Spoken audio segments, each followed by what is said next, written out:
Here's a little bit something different. Just taking out, speaking of spring drives, I dusted off my 65 Mustang Fastback out for a drive. Haven't even washed her yet. I've had this car for 30 years this year. I bought it back in the early 90s. The market had just kind of started to come down, you know, and I saw this car back in the day when you had to buy it in classified ads, and I saw an ad for it in the New York Times. And Sunday Times you get on Saturday night in New York, and you would peruse the want ads, and this car popped up in Connecticut. So that Sunday I took a ride up and found this car. It's a C code Mustang. It's nothing fancy, but I've done some modifications to it. I've lowered it to Shelby specs in the front. You know, Shelby GT350s had this great mod in 1965 where they lowered the front control arms and made the front suspension geometry a lot better than the stock Mustang. Handles a lot better. Put the torque thrust D wheels on it. I've always liked that look, you know, kind of like the head nod to Steve McQueen's Bullet car from 60, even though that's a 67, this is a 65, but I always like that period racer look. Take the hubcaps, you know, the little trim rings off, kind of like a purposeful car. The attraction to this car was it's a 4-speed car. So T10 transmission, you know, a lot of these cars came with 3 speeds or top loaders, but this one had a 4-speed T10. So I really wanted a 4-speed, you know, manual shift. When I was in high school, I used to drive a 66 coupe, and you know, always loved Mustangs. And when I saw this one for sale, I said I really need to get it. It's like an old friend. I mean, I call these old Mustangs kind of like owning an old leather jacket. I mean, it's a little rough around the edges, but when you put it on, it just feels right. And I also built the engine, which I'll show you the engine in a second. I'm almost embarrassed sometimes when I show this car because I always feel like it's the cobbler's shoes. It runs, it drives. That's cosmetically, it's okay. What I did was I rebuilt this 289 engine and put aluminum heads on it, and really woke it up. 4-valve carburetor, and this is plenty of power. I mean, it's not the 400 horsepower that you see, you know, horsepower cars that you see today, but it's got plenty of move to it. I mean, I don't think you really need to be ripping it up all the time. The big change this winter was I put an aluminum radiator in, an electric fan. Because of the mods of the engine, it runs a little warm, so it's always good to have a little bit of extra cooling. And I wired it in so that it would automatically turn on, thermostatically turn on and run. But like I said, it's not a show car. Paint's not that great, but it's not rusty. I mean, it's got a little bit of rust, you know, a little bit of rust on the doors. But you know what? When I bought this car, those little rust bubbles showed up, you know, 30 years ago. It might have been half the size 30 years ago. So that's basically, if you keep the car stored inside and don't drive it in the salt, that rust really, you know, doesn't really bother me, simply because it's one of these cars that I could take it to anywhere and park it and not really worried about it, you know, worry about who's going to see it or who's going to take it. I mean, it's just a good old car. I mean, it just does what it does, and I like it. A couple of mods that I did on this car was I put 3-inch pipes off the back. The original Mustang had these little trumpets that had these little louvers, and they flared out, and I always felt they looked a little wimpy. I think what happens today now, we keep looking at these huge exhaust systems, you know, with big 4-inch pipes coming out of the back, and you know, a little 1.5-inch pipe kind of looks funny. So I went ahead and put the larger pipes that come out of the stock holes. It rattles a little bit. I got to work a little bit more on the way these mount, but it's a little raunchy too. I put period turbo mufflers on this thing, so it's a really kind of a loud car, almost too loud, but it's kind of got that period sound, and doesn't have that Flowmaster sound, which seems to be every V8 Mustang that you see, modern Mustang, go by, and every hot rod has Flowmasters. Nothing wrong with Flowmasters. I think they sound great, but I just think that having the old turbo mufflers just have that old raunchy, you know, old school kind of sound. I'll fire it up and you can take a listen. I'm not going to hear much if I once I fire it up, but here you go.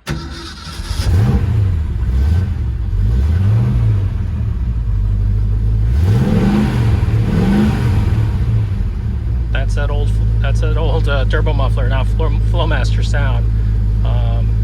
Got a little bit of a cam lobe, but nothing really crazy. And I put this tack in just because the stock car didn't have tack, and I didn't want to pay and get one of the rally pack tacks in here. So that works, serves its purpose. Kind of like old school too, you know. Hose clamp it to the steering column. I mean, like I said, I did this car just kind of to make it look like it's just a good functioning car. These old Mustangs are also just great because I always tell people, no one is ever gonna give you crap about owning an old Mustang. I mean, I think it brings in a smile to everyone's face. It brings memories onto people. The younger generation seem to love them. You know, I own a Ferrari, and sometimes you go to certain shows, you don't want to give the wrong impression, and I'm certainly not one of those people that are, you know, kind of like a show-off kind of guy. But it's kind of hard to show up to a car show, you know, that isn't for Ferraris, and just trying to bring a Ferrari to just let people see it and not have people judge you. But what's cool about the Mustang is I can always grab this car, take it to a local car show, and be accepted, and not feel like you have to explain to people, hey, listen, I own a Ferrari because I love the car, and it's a really cool mechanical thing. Not where it's like, look at me, I own a Ferrari and you don't.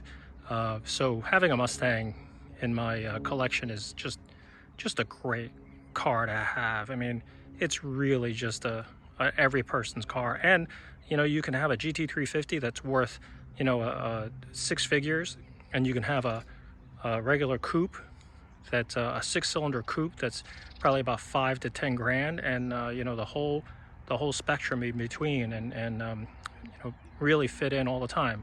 And that's kind of cool about owning a Mustang.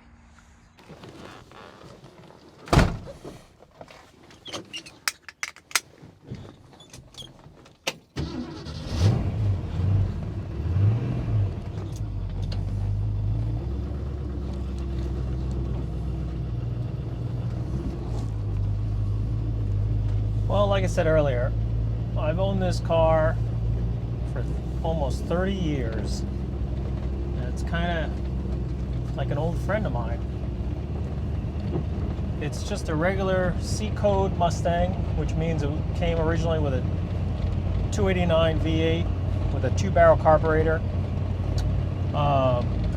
Also had like a tall gear for the rear end. It's kind of like a grocery getter. And when I got it, I did a couple mods. Put a 3.55 rear end in it, so it has a little bit better off-the-line acceleration. And so it moves a little quicker off the line.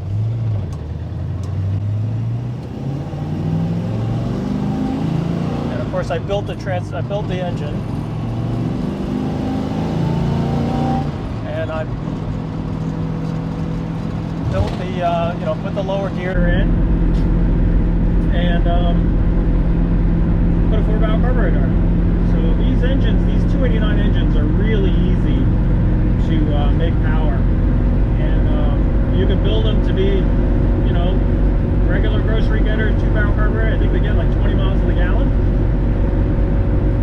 And then you can build them where they run up to, you know, 400 some odd horsepower. I'm sure more these days, because you can build them so they spin up really high. This car, I've never dynoed it, but it's obviously more than 200. I don't know if it's as much as 300, but it's certainly has plenty of power for this little car.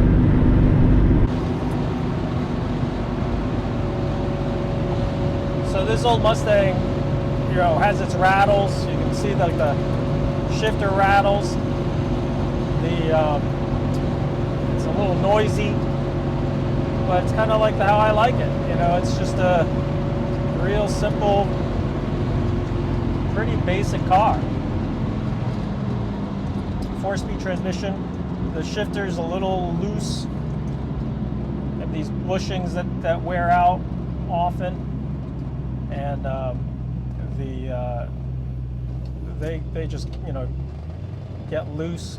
You can see even in gear it wiggles a lot, but you get used to it. You just kind of find a gear and go.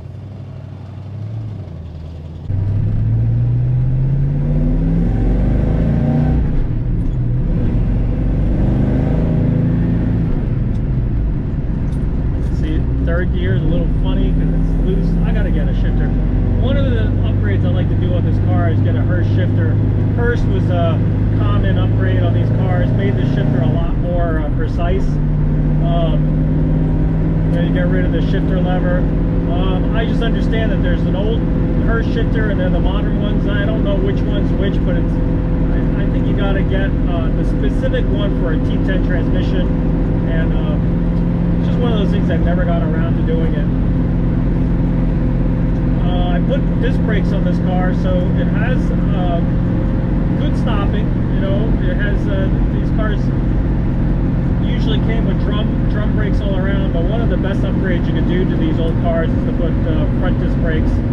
Really help stop this car.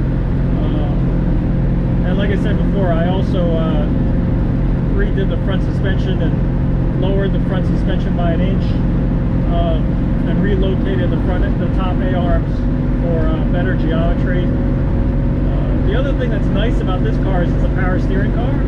So, you know, you give up a little bit of road feel, but it makes this car drive so much easier around town with power steering.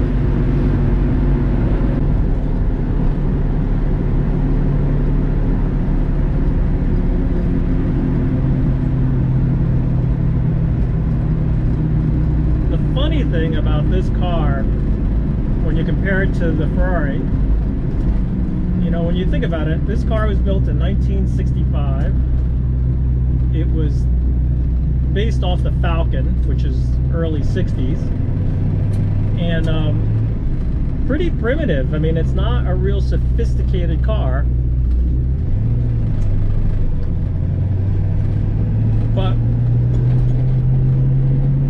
the Ferrari also was built in the early 60s, you know, designed from early 60s designs, possibly even earlier. And it's so let's compare them, right? A Ferrari 330, my 330, 1964, is a 4-liter V12 with a 4-speed transmission plus overdrive. So it did have a 5th gear, live rear axle, and so front engine, transmission, live rear axle, disc brakes all around, and it was a 2+2. A Mustang 1965, 2+2, front engine, 4.7 liters when you do the conversion of a 289-inch cubic inch engine, 4-speed transmission, no overdrive, live rear axle, and this car has front disc brakes. So in essence, 2 cars built, one in America, one in Italy, and actually pretty similar. Now, in price wise, it was a very different price point, because the Ferrari was a lot more expensive. I think you could buy a Mustang for around $2,500 to $3,000 back in the day, and a Ferrari was, I think, $9,000 or $10,000, so a lot more expensive of a car.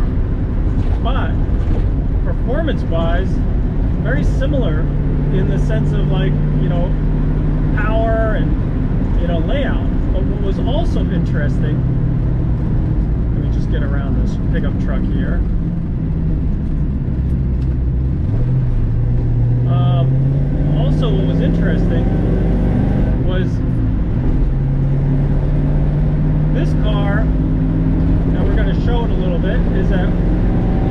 It's pretty quick, but when you get to 60, we're at 70 now, this car will certainly pull, but air starts getting underneath it. You can hear it getting louder. We're doing about 75 now. This car, I've set it up a little bit better so it doesn't wander, but a stock Mustang, as you can see, as we start to hit the bumps, it starts to wander over the road a little bit. You know, it's not super stable.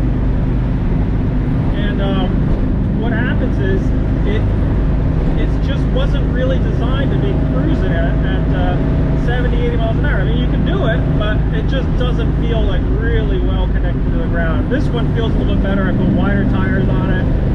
You know, suspension's a little bit upgraded, disc brakes, but now we're doing about 80. You really hear it starting to move, 85. But, you know, it's a different feel. I'll show you when we get out in the Ferrari. At 70, 80 miles an hour, it kind of settles down. It doesn't wander, doesn't seem to get air underneath it. You can really feel the air on this car. I mean, it starts to get really loud. And, you know, really doesn't, you just know that when they designed these cars, even though they had issues with them at 70 or so, they didn't really fix it because they weren't really concerned about it. But with the Ferrari, you know that when they drove them and they had issues with the way the car felt at 70, 80 miles an hour, they fixed it. And that car will do 70, 80, 90, 100 and hold the road pretty well. And what's amazing is that that car is the same age as the Mustang. It's just design-wise, they fixed those issues. They knew, they drove those cars fast, and that's the difference. Is that those cars were designed to go fast, and they fixed them. In America, I think with a Mustang, took them out in the desert, or I'm sure they drove them at 70, 80 miles an hour, and they felt this front suspension wandering. They also had bias ply tires. They didn't really worry about it. They didn't want the cars going that fast. I mean, bias ply tires really shouldn't be driven at that kind of speed.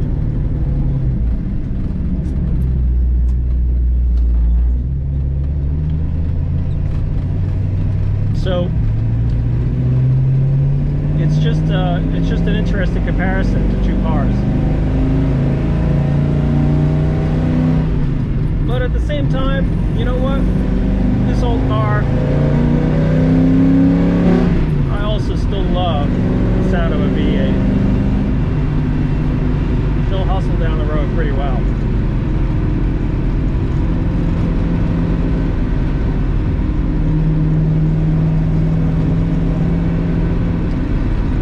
So that's my old Mustang. Thanks for watching.